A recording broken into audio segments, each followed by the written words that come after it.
Samantala sa iba pang balita, bilang bahagi naman ng selebrasyon ng PWD Month, binigyang pagkakataon ng Tagaytay City Government ang mga kababayan nating may kapansanan upang mag-enjoy kasabay ng pagsusulong ng environment-friendly para sa mga PWDs. Si Dina Pagibitan para sa balita.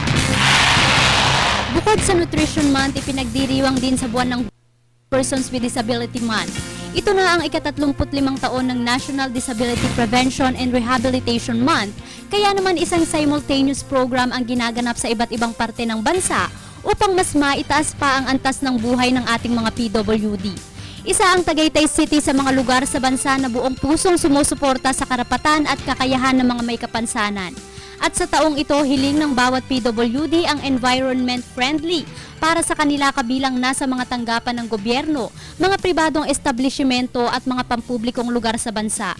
Yung pong participation ng ating mga may kapansanan ay mahalaga para sa ating lipunan upang hindi magkaroon ng discrimination.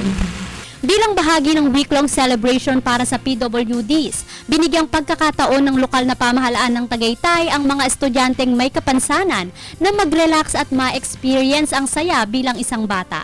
Sarap. Masarap. Isa pa, gusto pa ulitin? Enjoy ako. Opo, enjoy. Masaya, masaya? Masaya, masaya? Masyo. Larawan ng kasiyahang hindi matatawaran ng bawat mukha ng mga bata, gayon din ang kani-kanilang mga magulang. Isa lamang ito sa mga aktibidad na kasama ang ating mga PWD's children kung saan nagkakaroon sila ng pagkakataon na mag-enjoy, mag-relax sa kabila ng kanilang kapansanan. Malaking tulong raw ito upang maramdaman ng bawat PWD na pwedeng-pwede rin silang mag-enjoy. Bahagi din ng programa ang Basketball on Wheels.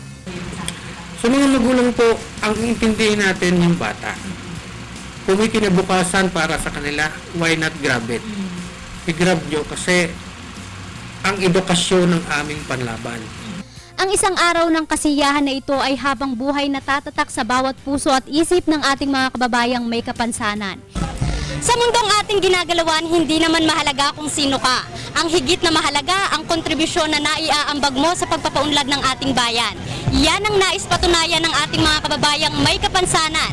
Dahil para sa kanila, isang biyaya ang maging espesyal. Mula dito sa Tagaytay City, para sa bayan, ako si Dina Pagibitan.